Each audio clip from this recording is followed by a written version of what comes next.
They don't look at themselves as Kikuyu, Sabot, Luhya, or anything. They look themselves as Kenyans.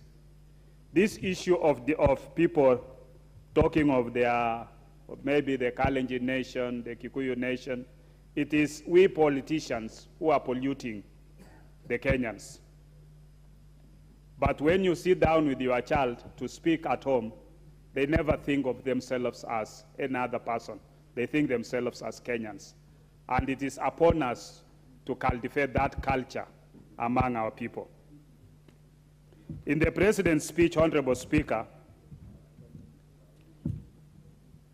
the President talks of his administration allocating 50 billion every year to the Hustlers Fund, from which micro, small, and medium enterprises can access affordable credit to start and expand their businesses.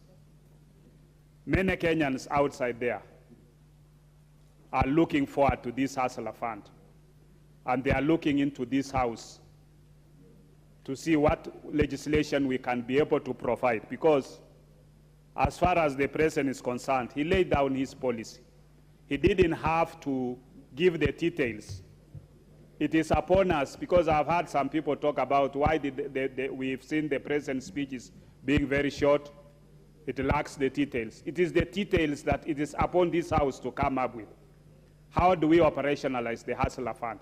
The President has said we can be able to allocate that 50 billion every year to make sure that Kenyans are able to access affordable credit.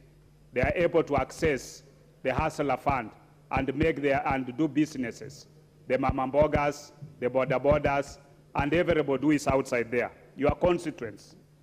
So this calls for the unity of this House to come up with legislation and regulations in which to be able to operationalize this Hustlers Fund. The President went further and said there is tremendous opportunity for the House to fully take up its role in resolving the systematic issues that limit access to affordable homes and affordable finances.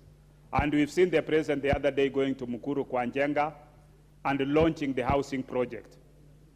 We've seen him going to other areas and talking about the same housing projects.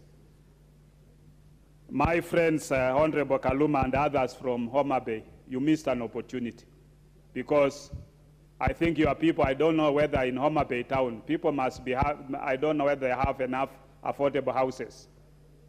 Your governor was away, Honorable Kaluma was away, and you tweeted to say that you needed to have been informed. But it was in common knowledge that the President was going there for church service. But was also, it was upon you to make sure that you welcome the President and raise the issues concerning your people, especially in housing matters. In the President's speech on matters health, which I'm passionate about, considering my background as a medical doctor and a consultant surgeon for that matter, the President talks about universal health care. And he goes further to say that we must be able to look at it right from the area of preventive, promotive, and looking at chronic illnesses. We are in a society where many of the lifestyle illnesses, hypertension, diabetes, obesity, and other illnesses are setting in because of our lifestyle, our lifestyle nature. We should be able to look at issues of universal health coverage, right from the promotive, preventive, and chronic illnesses.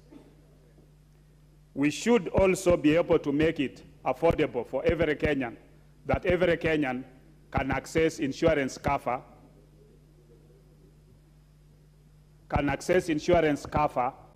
because many of you, you've heard that